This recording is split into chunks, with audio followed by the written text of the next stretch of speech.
दोस्तों, राजा विक्रमादित्य अक्सर रात में वेश बदलकर अपनी प्रजा के हालात जानने निकलते थे। वह अपने सच्चे प्रेम से भरे दिल के साथ सड़कों पर घूमते थे। एक रात जब वह अमृत बेला में घूमते हुए शहर के चक्कर लगा रहे थे, उन्होंने देखा कि एक युवा लकड़हारा एक पेड़ पर चढ़ रहा है। उसकी आंखों में जीवन की आशा और मेहनत की चमक थी। लेकिन तभी अचानक एक भयंकर भालू उस पेड़ पर चढ़ने लगा। राजा ने आश्चर्य से देखा कि भालू कैसे उस पेड़ पर चढ़ रहा है, क्योंकि यह आमतौर पर भालू की आदत नहीं होती। युवा लकड़हारे ने जब भालू को देखा तो उसकी धड़कनें तेज हो गईं। डर के मारे उसने पेड़ की शाखा छोड़ दी और सीधे धरती पर गिर पड़ा। उसकी जान चली गई। वहीं भालू ने पेड़ से नीचे उतरते ही अपनी असली पहचान बदल ली और एक खूबसूरत लड़की का रूप धारण कर लिया। राजा विक्रमादित्य दूर से यह नजारा देख रहे थे। उनका मन जिज्ञासा से भर गया। वह सोचने लगे, यह लड़की अब क्या करेगी। कुछ ही समय बाद राजा के दो सैनिक जो रात की गश्त पर थे वहां पहुंचे। संयोगवश वे असली भाई थे। छोटे भाई की नजर जब उस खूबसूरत लड़की पर पड़ी तो उसने बड़े भाई से कहा, भाई देखो कितनी सुंदर लड़की बैठी है, मुझे तो शादी करनी है। बड़े भाई ने कहा, नहीं, जब तक मैं हूं तुम उससे शादी नहीं कर सकते, मुझे पहले उसका हाथ मांगना चाहिए। छोटे भाई ने तुरंत विरोध किया, मैंने उसे पहले देखा है, इसलिए मैं उससे शादी करूंगा। दोनों भाइयों के बीच बहस बढ़ गई। अंततः बड़े भाई ने सुझाव दिया, हम क्यों ना उससे पूछें, जो भी उसे पसंद आएगा वह उससे शादी कर लेगा। जब दोनों भाई उस खूबसूरत लड़की के पास पहुंचे, बड़े भाई ने पूछा, हे सुंदरी, तुम कौन हो और यहाँ क्या कर रही हो। लड़की ने जवाब दिया, मैं पास के गांव में रहती हूँ और अपने पति की खोज में इस जंगल में घूम रही हूँ। छोटे भाई ने पूछा, तुम्हारा पति कहाँ है, अगर तुम चाहती हो तो हम तुम्हारी मदद कर सकते हैं। लड़की ने मुस्कुराते हुए कहा, मैं अभी अविवाहित हूँ और एक योग्य व्यक्ति की खोज में हूँ।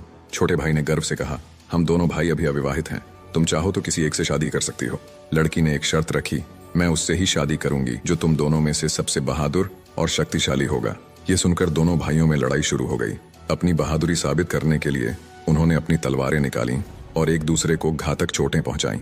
अंततः दोनों भाइयों ने एक दूसरे को मार डाला और लड़की ने खौफनाक तरीके से हंसते हुए एक दिशा में चलना शुरू किया। राजा विक्रमादित्य जो दूर से यह सब देख रहे थे, एक कदम और बढ़ते हुए उस लड़की का पीछा करने लगे। लेकिन इस घटना ने उनकी सोचने की शक्ति को जकड़ लिया। सूरज की किरणें धीरे धीरे चमकने लगीं, पर राजा विक्रमादित्य अपनी भूख और प्यास को भूल चुके थे। उनकी जिज्ञासा उस रहस्यमयी लड़की के बारे में जानने की थी। लगभग 200 कदम चलने के बाद राजा विक्रमादित्य की आंखें फिर से चौंधिया गईं।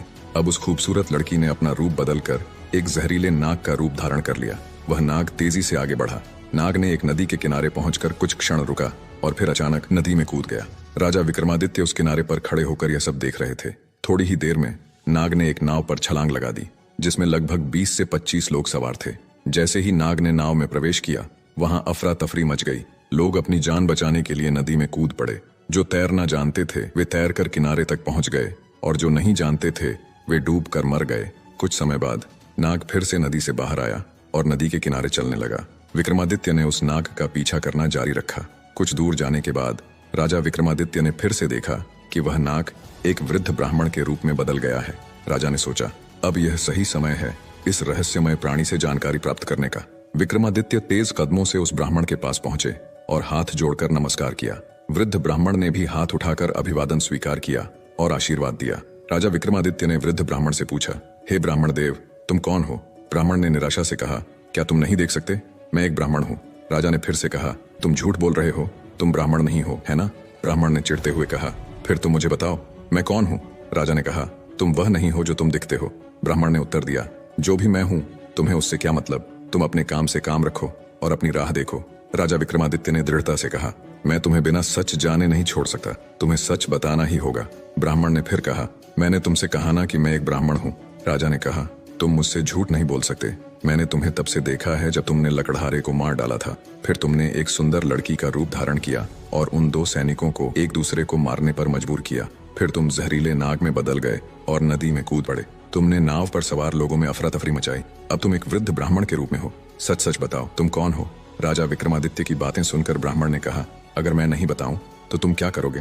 राजा ने अपनी तलवार निकालते हुए कहा, तब तैयार हो जाओ मरने के लिए। तुम्हें नहीं पता कि यह विक्रमादित्य की नगरी है। तुम इतने लोगों की जान लेकर इस पवित्र राजा के राज्य में जीवित नहीं रह सकते। अब सच्चाई बताओ।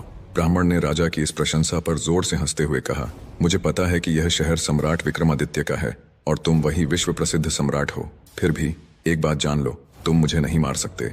एक दिन आएगा जब मैं तुम्हें मरने पर मजबूर कर दूंगा। राजा विक्रमादित्य उसकी बातों को सोचने लगे। जो इस भेष में भी मुझे पहचानता है वह साधारण व्यक्ति नहीं हो सकता। फिर उन्होंने थोड़ी विनम्रता दिखाई और कहा, अब जब तुमने मुझे पहचान लिया है, कृपया मुझे बताओ कि तुम सच में कौन हो। ब्राह्मण ने कहा, तुम एक राजा हो और राजहट पर अड़े हुए हो, इसलिए मुझे तुम्हें सारी बातें बतानी पड़ेगी, मगर तुम मेरी बातों में विश्वास नहीं करोगे, इसलिए सबसे पहले मुझे तुम्हें बताना होगा कि मैं कौन हूँ। तो हे राजा, ब्राह्मण ने कहना शुरू किया, अब ध्यान से सुनो कि मैं कौन हूँ और तुम्हारी राजधानी में क्यों आया हूँ। मेरा नाम काल है। तुम जानते हो कि इस दुनिया में जन्म लेने वाले सभी जीवों की मृत्यु निश्चित है, इसलिए इस भूमि को मृत्यु लोक भी कहा जाता है।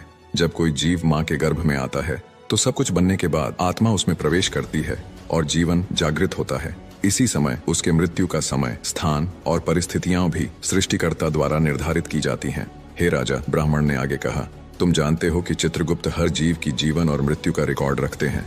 जब किसी जीव की मृत्यु का समय आता है तो वह धर्मराज को सूचित करते हैं। अब चूंकि सभी जीवों की मृत्यु और मुक्ति का विभाग भगवान शिव के पास है, इसलिए धर्मराज भगवान शिव से अनुमति मांगते हैं कि उस जीव को मृत्यु दी जाए। जब भगवान शिव अनुमति देते हैं तो धर्मराज मुझसे यानी काल से कहते हैं कि जाओ और उस व्यक्ति की जान ले लो, तब मैं इस मृत्यु लोक में आता हूँ। ब्राह्मण ने अपनी बातें जारी रखी, मुझे पता होता है कि कौन जीव कब, कहाँ और किन परिस्थितियों में मरेगा। मैं उस जीव को निश्चित स्थान पर निश्चित समय पर पहुंचाता हूँ जहाँ उसकी मृत्यु लिखी गई होती है।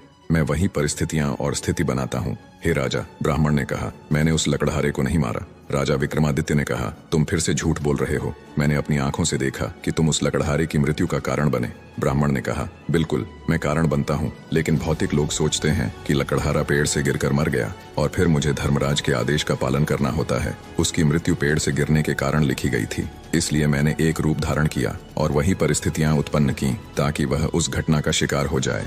सोचो, ब्राह्मण ने समझाया, अगर मैं असली रिच होता तो क्या वह कभी पेड़ पर चढ़ पाता? वह कभी नहीं चढ़ सकता था, लेकिन मैं वहां था और मेरे लिए कुछ भी असंभव नहीं है। अगर हम उन सैनिक भाइयों की बात करें तो मैंने उन्हें भी नहीं मारा, क्योंकि उनकी मृत्यु एक दूसरे के हाथों लिखी गई थी। इसलिए मैंने उनके लिए एक सुंदर लड़की का रूप धारण किया। नाव में जो कुछ लोगों की मृत्यु डूबने के कारण हुई, उनकी मृत्यु भी इसी तरह लिखी गई थी। इसके लिए मुझे भयानक नाग का रूप धारण करना पड़ा और उस नाव में जाना पड़ा। ब्राह्मण ने राजा की ओर देखा और कहा, हे राजा, मुझे लगता है कि अब तुम समझ गए होगे कि मैं कौन हूँ और क्यों आया हूँ, और तुमने यह भी समझ लिया होगा कि समय, स्थान और परिस्थितियों का भौतिक जीवन में कितना महत्वपूर्ण रोल होता है। राजा विक्रमादित्य ने काल के रूप में उपस्थित बूढ़े ब्राह्मण की बातें ध्यान से सुनी और उनके चेहरे पर गंभीरता छा गई। काल ने कहा, हे राजा, अब मैं जा रहा हूँ। राजा विक्रमादित्य ने विनम्रता से कहा, हे कालदेव, आपने मुझे बहुत अच्छी जानकारी दी है, जिसके लिए मैं आपका धन्यवाद करता हूँ। कृपया जाने से पहले मेरा एक और सवाल का जवाब दें। काल ने कहा, पूछो, जो भी पूछना है जल्दी पूछो, क्योंकि मेरे पास यहाँ रहने का ज्यादा समय नहीं है। राजा ने पूछा, कृपया बताएं कब और कहाँ और कैसे मेरी मृत्यु होगी। कालदेव ने उत्तर दिया, हे राजेंद्र, मैं तुम्हें बता सकता हूँ कि तुम कहाँ और कैसे मरोगे, लेकिन कब मरोगे यह नहीं बता सकता। राजा विक्रमादित्य ने आश्चर्य से पूछा, हे कालदेव, मृत्यु का समय बताने में तुम्हारी क्या आपत्ति है? काल ने गंभीरता से कहा, हे राजा, अगर मैं तुम्हें समय पहले से बता दूं तो तुम इसी पल से चिंता करने लगोगे, और तुम जानते हो चिंता चिता के समान होती है। अभी तुम्हें अपने शासन में कई शुभ कार्य करने हैं और लोगों के कल्याण के लिए महान कार्य करने हैं। राजा विक्रमादित्य ने संतोष से कहा, ठीक है, अगर समय नहीं बता सकते तो कम से कम मुझे बताएं कि मैं कहाँ और कैसे मारा जाऊंगा। काल ने कहा, सुनो राजन, तुम्हारी मृत्यु तुम्हारे अपने महल में सीढ़ियों से फिसलकर होगी। यह सुनकर राजा विक्रमादित्य की आंखें चौड़ी हो गईं। काल ने अपनी बात कहकर तेजी से एक दिशा में चलना शुरू किया और कुछ दूरी पर वह अदृश्य हो गया। अब तक सूर्यदेव भी अस्त हो चुके थे और चारों ओर अंधेरा छा गया था। राजा विक्रमादित्य अब शारीरिक और मानसिक रूप से थक चुके थे। अपने मन में गहरी सोच के साथ उन्होंने तेज कदमों से अपने महल की ओर बढ़ना शुरू किया। दोस्तों, आज की कहानी ने हमें एक गहरे सत्य से अवगत कराया कि काल किसी का इंतजार नहीं करता। चाहे राजा विक्रमादित्य हो या हम, हर किसी के जीवन में समय और परिस्थितियों की महत्वपूर्ण भूमिका होती है। इसलिए जीवन को संजीवनी की तरह जिए और हर पल का सम्मान करें।